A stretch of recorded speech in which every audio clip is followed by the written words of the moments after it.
now we're going to be focusing on forward propagation, which is essentially the mechanism with which our input from our neural network is going to be mapped to the output throughout our neural network structure. So let's focus on one specific neuron in a given layer, right? So let's focus on this neuron that we see here. How do neurons in one layer affect the neurons of the next layer? So each neuron in layer I, right? Let's call it, this specific neuron will have a series of neurons in layer I minus one, this layer here, that are connected to it, right? And in this case, the previous layer is going to be our input layer from our motivating example, where we have 784 neurons. And as you see, for this one specific neuron in the next hidden layer, we're going to have a series of connections, right? That sort of link it to this neuron.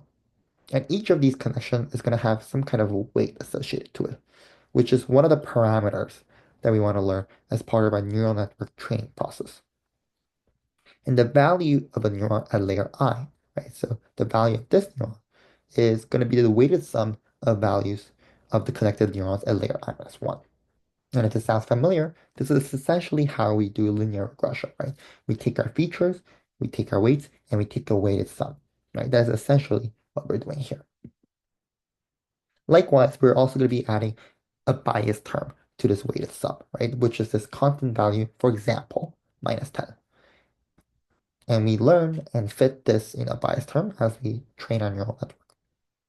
And up until this point, we're going to have the exact same process and the exact same math as a linear regression model.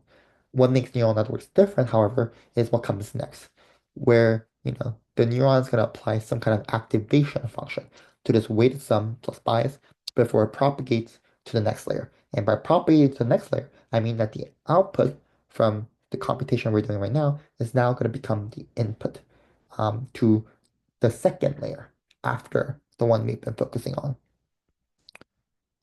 So what are activation functions? Activation functions are basically functions that introduce nonlinearity to the neural network. And well, why the extra complexity?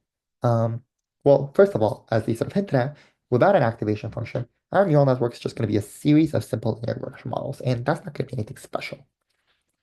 Second of all, nonlinearity specifically allows us to learn nonlinear relationships and more complex relationships within the data that we have.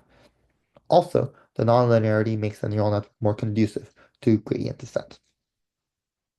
What are some common activation functions that we can use? In the previous slide, we used the sigmoid function, where we basically map values between 0 and 1.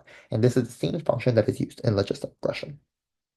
Another activation function is the tanh function, which maps values between -1 and 1 instead. And these two activation functions are commonly used to generate probabilities for classification problems. For our hidden layers, usually the ReLU activation function is used. And the ReLU activation function is very simple. It just maps an input to 0 if the input is negative, and is the identity function if x is positive, right? So fx is just equal to x.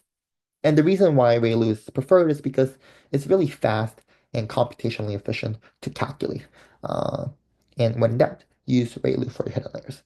So to summarize, about past 2, 3 slides, if you look at this diagram here, if we have a set of inputs, right, from a previous layer that are connected to this specific neuron, right, there's going to be a set of weights attached to it, and we can take the weighted sum, right, of each of these features and these weights, add a bias term, and that becomes this value z.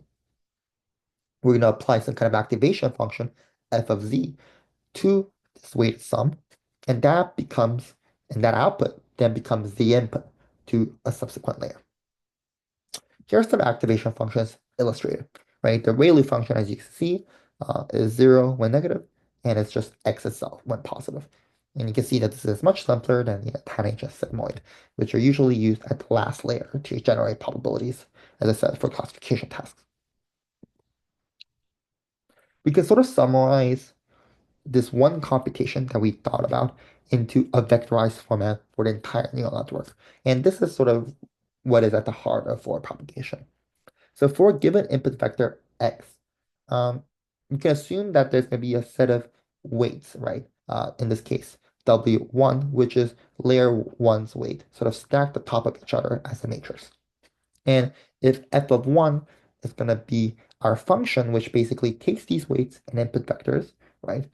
Takes the weighted sum and applies the activation function, then that becomes the input to our next layer with its own set of weights, which then becomes the input to the next set of weights, all the way until we get to the final layer and our output. So you can see that we can sort of chain all of these functions because the output from one function becomes the input to the next.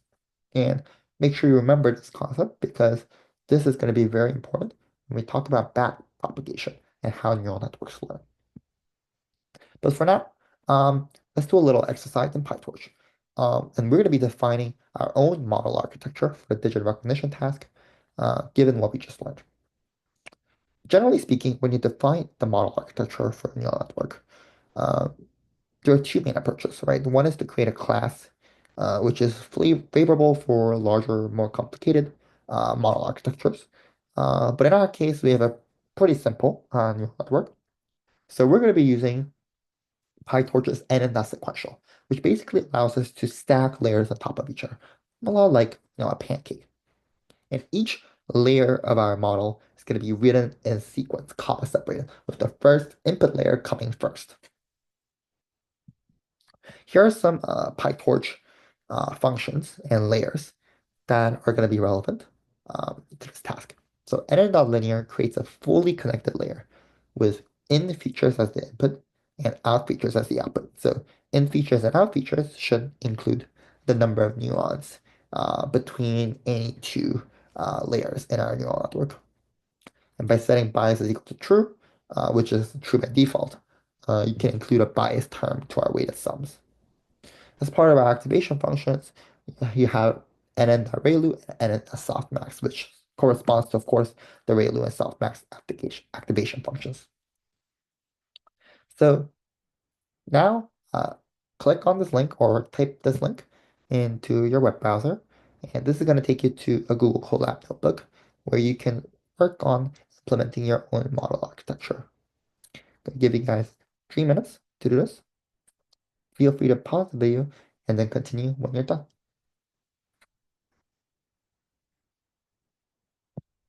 Awesome. So if you're done, we're going to go over how to do this. Like this is a solution, so I should change that.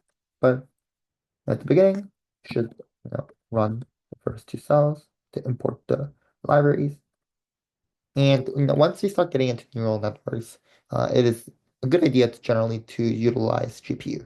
And Google Colab actually comes with a free GPU, although unlimited usage for you to use. And this code essentially allows you to check whether your code is currently running on GPU or not. So you can run this to check. If you want, you can go up here and click on change runtime type and switch from CPU to any kind of GPU that they provide. We're gonna skip task 1 for now, and we're gonna go straight to task 2, which is what we're working on right now. So if you have n and sequential here, you can essentially enter the layers that we need in a comma separated list. So first is going to be our input layer that we have. And then like linear, I'm not sure if I did and then not linear. Let's see. And then not import linear. Okay, so we and then not linear. And in features is going to be the number of neurons in our input layer, which is going to be 768.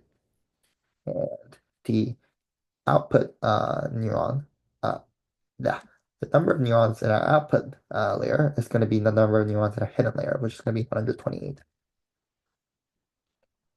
Then we have to not forget to basically add an activation function, right? Which in our case is our regular activation function. After that, that output is going to become the input to our last set of layers, where we essentially take the 128 neurons from our hidden layer and map it to 10 output layers as part of our output layer. And that's really it, right? That's all you need to do. You would essentially define your own model architecture. Pretty simple, huh?